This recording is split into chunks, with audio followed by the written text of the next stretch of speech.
85. The economic, social, and cultural impact of the war. Effects on capitalism, government regulated economies. 1285, European society was forced by the First World War into many basic changes that were to prove more lasting than the war itself. First of all, the war profoundly affected capitalism as previously known.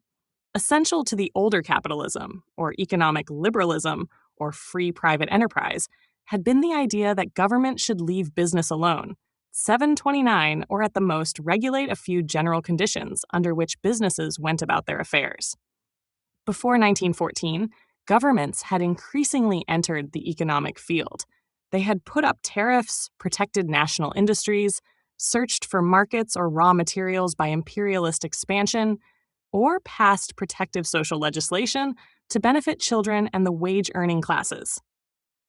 During the war, however, all governments controlled their economies far more minutely. Indeed, the idea of the planned economy was first applied in the First World War, as the warring states attempted to direct all the wealth and collective purpose of their societies to a single end. The planned economy, historians often describe this vast conflict as an example of the modern total war. Such wars differ from limited wars, or from earlier dynastic conflicts, which often had little direct effect on most people in a warring society. The term total war, by contrast, suggests how the various European states mobilized every component of their armed forces, civilian populations, government institutions, economic resources, social organizations, and cultural systems against enemies that were deemed a mortal threat to the very existence of their nations.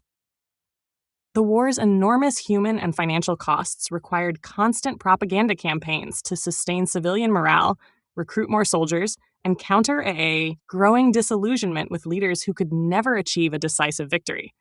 Total war thus directly affected every social group and almost every person in the belligerent countries. 1286 Total War. Because in 1914, no one had expected a long war, no one had made plans for industrial mobilization. Everything had to be improvised. By 1916, each government had set up a system of boards, bureaus, councils, and commissions to coordinate its war effort. The aim was to see that all labor was effectively utilized and that all natural resources within the country and all that could possibly be imported were employed where they would do the most good. In the stress of war, free competition was found to be wasteful. Undirected private enterprise was found to be too uncertain and too slow. The profit motive came into disrepute. Those who exploited shortages to make big profits were stigmatized as profiteers. Production for civilian use, or for mere luxury purposes, was cut to a minimum. Businesses were not allowed to set up or close down factories as they chose. It was impossible to start a new business without government approval, because the flotation of stocks and bonds was controlled, and raw materials were made available only as the government permitted. It was equally impossible to shut down a business engaged in war production. If a factory was inefficient or unprofitable, the government kept it going anyway, making up the losses, so that in some cases, management came to expect government support. Here, too, the tests of competition and profitability were abandoned. The rationalization of production. The new goal was coordination or rationalization of production in the interests of the country as a whole. Labor was discouraged from protesting against hours or wage scales, and the big unions generally agreed to refrain from strikes. For the upper and middle classes, it became embarrassing to show their comforts too openly. It was patriotic to eat meagerly and to wear old clothes as a wartime strategy that enlisted rich and poor alike in a common cause. 1287. Military conscription was the first step in the allocation of manpower. Draft boards told some men to report to the army, granting exemptions to others to work safely in war industries. Given the casualty rates at the front, state determination over individual life could hardly go farther. With the insatiable need for troops, drawing in men originally exempted or at first rejected as physically inadequate, great numbers of women poured into factories and 730 offices. And in Britain, even into newly organized women's branches of the armed forces. Women took over many jobs that most people had thought only men could do. Women did not remain in the labor force after the war in such large numbers because they often gave way to returning veterans. But the wartime experience was part of the social transition by which the labor force in all countries was enlarged. Women's place in modern society was revolutionized, and the lives and outlook of millions of individual women were turned more actively toward public participation in national economies. The First World War thus contributed to the redefinition or reorganization of women's work, a social process that had begun in the early Industrial Revolution and that would be intensified during the Second World War and in the years that followed. The allocation of manpower. During the war, governments did not directly force men or women to drop one job and take another. There was no systematic labor conscription except in Germany, but by influencing wage scales, granting draft exemptions, forcing some industries to expand and others to contract or stand still, and propagandizing the idea that work in an arms factory was patriotic, the state shifted vast numbers of workers to war production. Impressed or slave labor was not used in the First World War, nor were prisoners of war obliged to give labor service, though there were some abuses of these rules of international law by the Germans, who were possibly the least scrupulous and certainly the most hard-pressed. 1288 governments controlled all foreign trade. It was intolerable to let private citizens ship off the country's resources at their own whim. It was equally intolerable to let them use valuable foreign exchange by importing unneeded goods or to drive up prices of necessities by competing with one another. Foreign trade became a state monopoly, in which private firms operated under strict licenses and quotas. The greatest of the exporting countries was the United States, whose annual exports rose from $2 billion to $6 billion between 1914 and 1918.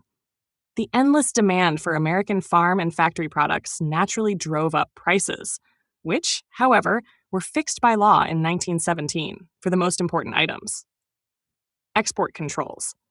As for the European allies, which even before the war had exported less than they imported and were now exporting as little as possible, they could make purchases in the United States only by enormous loans from the American government.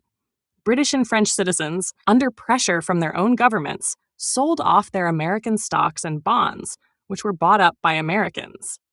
The former owners received pounds sterling or francs from their own governments, which in return took and spent the dollars paid by the new American owners. In this way, the United States ceased to be a debtor country. It had owed some $4 billion to Europeans in 1914 and became the world's leading creditor country.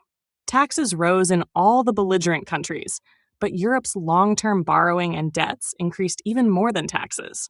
By 1919, Europeans were in debt to the United States by about $10 billion, an economic transformation that also affected transatlantic politics and cultural exchanges. The Allies controlled the sea, but they never had enough shipping to meet rising demands, especially with German submarines taking a steady, though fluctuating toll. Each government set up a shipping board to expand shipbuilding at any cost and to assign available shipping space to whatever military or economic purposes the government considered most urgent in view of overall plans.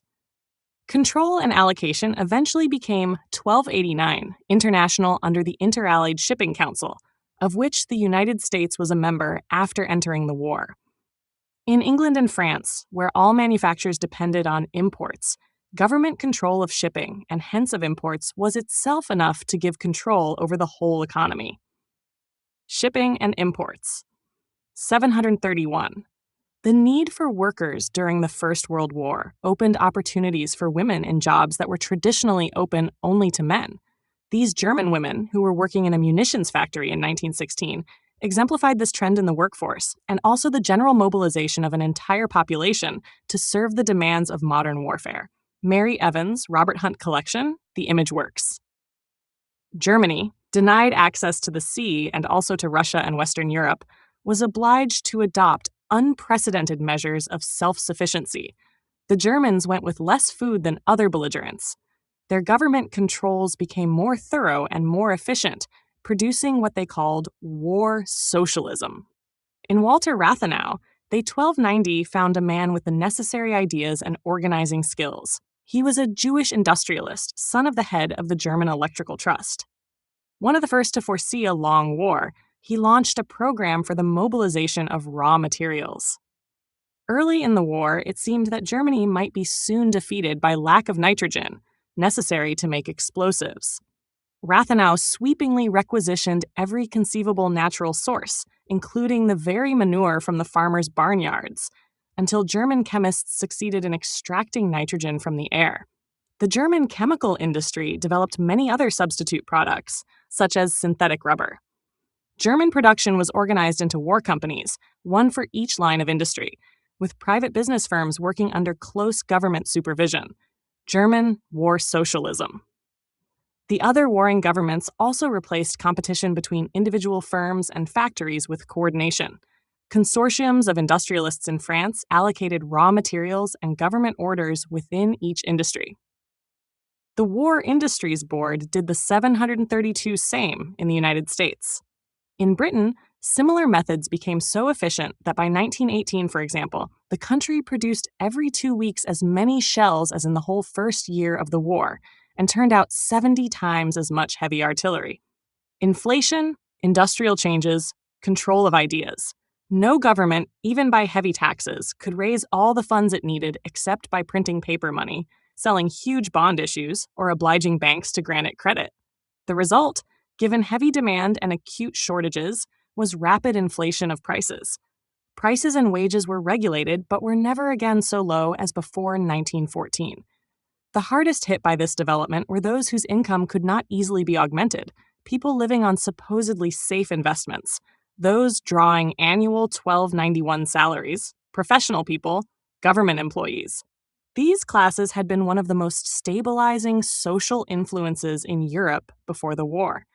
Everywhere the war threatened their status, prestige, and standard of living. The huge national debts meant higher taxes for years to come. The debt was most serious when it was owed to a foreign country. During the war, the Continental Allies borrowed from Britain, and they and the British both borrowed from the United States. They thereby mortgaged their future. To pay the debt, they were bound for years to export more than they imported, or roughly to produce more than they consumed. It may be recalled that in 1914, every advanced European country habitually imported more than it exported. That fact, basic to the European standard of life, was now threatened with reversal. Mortgaging the future. Moreover, with Europe torn by war for 4 years, the rest of the world accelerated its own industrialization. The productive capacity of the United States increased immensely. The Japanese began to sell in China, in India, and in South America, providing civilian goods that had previously come from Europe. Argentina and Brazil, unable to get locomotive parts or mining machinery from England, created their own industries to manufacture such items for themselves. In India, the Tata family, controlling $250 million of native Indian capital, developed numerous manufacturing enterprises, one of which became the largest iron and steel works in the British Empire. With Germany entirely out of the world market, with Britain and France producing desperately for their armies, and with the world's shipping commandeered for war uses, the position of Western Europe as the world's workshop was undermined. After the war, Europe had new competitors. The economic foundations of the European-centered global trading system had slipped away. The age of Europe's economic and political supremacy was in its twilight. Industry spreads, 1292. All the belligerent governments during the war attempted to control ideas as they did economic production. Freedom of thought, respected everywhere in Europe for half a century, was discarded. Propaganda and censorship became more effective than any government, however despotic, had ever been able to devise. No one was allowed to sow doubt by raising basic questions about the rationale for the war or the actions of government leaders. It must be remembered that the facts of the pre-war international crises, as related above, were then largely unknown. People were trapped in a nightmare whose causes they could not comprehend. Each side wildly charged the other with having started the war from pure malevolence. The long attrition, the fruitless fighting, the unchanging battle lines, and the appalling casualties were a severe ordeal to morale. Civilians had to be kept at a high 733 emotional pitch during the demoralizing years in which they were deprived of their usual liberties, grieving the loss of family and friends, working harder, eating dull food, and seeing no military victory. Placards, posters, school books, public lectures, religious services, solemn editorials, patriotic speeches, and slanted news reports all conveyed the national message. The new mass press and the new motion pictures proved to be ideal media for the direction of popular thinking. Intellectuals and professors advanced complicated reasons, usually historical, for loathing and crushing the enemy. In Allied countries, the Kaiser was portrayed as a demon, with glaring eyes and abnormally bristling mustaches, bent on the mad project of conquest of the world. In Germany, people were taught to dread the day when Cossacks and Senegalese soldiers might rape German women, and to hate England as the cruel enemy that starved little children with its blockade. Each side convinced itself that all right was on its side, and all wrong, wickedness and barbarity were on the other. An inflamed opinion helped to sustain men and women in such a fearsome struggle. But when it came time to make peace, the rooted convictions, fixed ideas, profound aversions, hates, and fears became an obstacle to balanced political judgment. 1293 Propaganda and Public Opinion. Every nation in the First World War used propaganda posters to rally public support, recruit soldiers, and show the evil actions of the enemy. The picture on the left is an Austrian postcard with the typical image of a soldier defending the fatherland, family, and future. The child represents the nation's future. The poster on the right portrays the female symbol of the French Republic, Marianne, who is calling on the French to buy war bonds for the flag and for victory. This money will support the soldiers who stand behind Marianne and defend the French nation. Left, AKG Images / The Image Works. Right, Derek Bayes, Lebrecht, The Image Works. 7/3, 1294. Wilfred Owen, pictured here in his army uniform, was one of the English war poets who described the horrors of the First World War. He was killed in France 1 week before the armistice in November 1918. Photo search, Getty Images. Cultural pessimism. We have seen how many European intellectuals in the decades before 1914 began to question the theories of classical liberalism and to celebrate the social value of human struggle and violence. Such ideas, widely disseminated by popular writers and intellectuals, contributed to the nationalist enthusiasm that accompanied each nation's entry into the Great War. Indeed, some of the best-known younger writers, including Charles Péguy in France and Rupert Brooke in England, went off to die in the early battles, leaving literary testaments about the spiritual nobility of sacrifices for the nation. But as the war dragged on through more than 4 murderous years, much of the early literary patriotism turned into cynicism, pessimism, and despair. By 1918, famous war poets such as Siegfried Sassoon and Wilfred Owen were condemning the horrors of a senseless war and mocking the propaganda that flowed from every national government. Irony and bitterness became pervasive themes in the creative works of post-World War I European culture. War poets. 1295. The war's most widespread cultural consequence thus emerged in new forms of cultural pessimism.